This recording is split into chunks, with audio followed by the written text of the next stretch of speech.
శ్రీ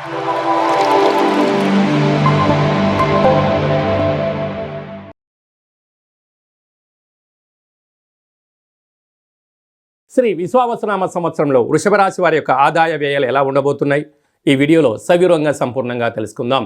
వృషభ రాశిలో ఏ ఏ నక్షత్రాలు వస్తాయనగా కృతికా నక్షత్రంలోని 2, 3, 4 పాదాలు, రోహిణీ నక్షత్రంలోని 4 పాదాలు, మృగశిర నక్షత్రంలోని 1, 2 పాదములు కలిపితే వృషభ రాశి. చాలామందికి పుట్టినటువంటి కాల సమయంలో డేటా బర్త్లో లేనటువంటి వారికి పేరు యొక్క మొదటి అక్షరాన్ని అనుసరిస్తూ ఆ రాశిని తెలుసుకునే ప్రయత్నం చేద్దాం. ఈ, ఊ, ఏ, ఓ, వా, వి, ఉ, వే, ఓ అక్షరాల వారందరూ కూడా వృషభ రాశి జాతకులే. వృషభ రాశి యొక్క అధిపతి శుక్ర భగవానుడు. ఈ సంవత్సరం వీరి యొక్క ఆదాయ వ్యయాలని గమనించినట్లయితే ఈ సంవత్సరం అత్యంత అదృష్ట రాశులలో వృషభ రాశి ఒకటి అని చెప్పి కూడా గమనించాలి. 11 ఆదాయం, 5 రూపాయలు వ్యయం. అంటే 11 రూపాయలు వీరు సంపాదిస్తే కేవలం 5 రూపాయలు మాత్రమే ఖర్చు అవుతున్నాయి, 6 రూపాయలు మిగిలబోతున్నాయి. అంటే ఈ గతంలో చేసినటువంటి రుణాలన్నీ కూడా తొలగిపోయి స్వగృహము, వ్యాపారము, ఐశ్వర్యము, విశేషమైన విదేశాలకు వెళ్ళాలని మీ కోరిక నెరవేరడము, అలాగా వృషభ రాశి వారికి అంత అదృష్టవంతులు ఈ సంవత్సరం ఎవరు లేరు అని చెప్పి కూడా గమనించాలి. అదే కాకుండా రాజ్యపూజ్యం 1, అవమానం 3. అంటే ఎదిగే కొద్దీ ఒదిగి తీరాలి. అంటే మీ పైన మీరు 4 రూపాయలు సంపాదించగానే మీ కారు, బంగ్లా, 4 ఆభరణాలు, కొత్త వస్త్రాలు వేయగానే ఏం మొదలవుతుంది? నీ బంధువులలో, మిత్రులలో, స్నేహితుల్లో వీరు ఎదిగారు అని చెప్పి తెలియకుండా మీ పైన నరదృష్టి యొక్క ప్రభావం పెరిగి శత్రువులు అధికంగా అయ్యే పరిస్థితి ఉంటుంది.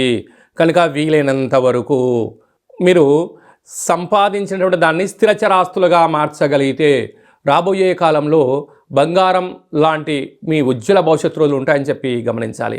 రాశిలోనే ఉండబడిన దేవగురు బృహస్పతి మేలో శ్రీ సరస్వతీ నది పుష్కరాల సందర్భంగా మిథున రాశిలోకి రావడం వలన విపరీతమైన ధనం, ఆధ్యాత్మికత యోగదాయకం అని చెప్పి కూడా గమనించాలి. ఇన్ని వేల వీడియోలలో ఈ వీడియో మీరు చూస్తున్నారు అన్నట్లయితే మీరు భగవంతుడిని స్మరించే సమయం ఆసన్నమైంది. ఏ భగవంతుడిని? దేవగురు బృహస్పతి యొక్క ఆశీస్సులు వృషభ రాశి వారికి కావాలి. ఎందుకనగా 2వ స్థానంలో ధనవాకు కుటుంబ స్థానంలో గురు సంచారం చేయడం వలన శ్రీ మేధా దక్షిణామూర్తి స్వామివారి యొక్క స్మరణ, పరమేశ్వరుడికి రుద్రాభిషేకము, ప్రతి గురువారం పూట గురుహోరలో ఓం హ్రాం హ్రీం హ్రౌం సహ బృహస్పతయే నమః అనే మంత్రాన్ని వీలైనంత వరకు స్మరించడం, కుదరలేదు కనీసం 27 సార్లు స్మరించడం, 27 సార్లు వ్రాయడం.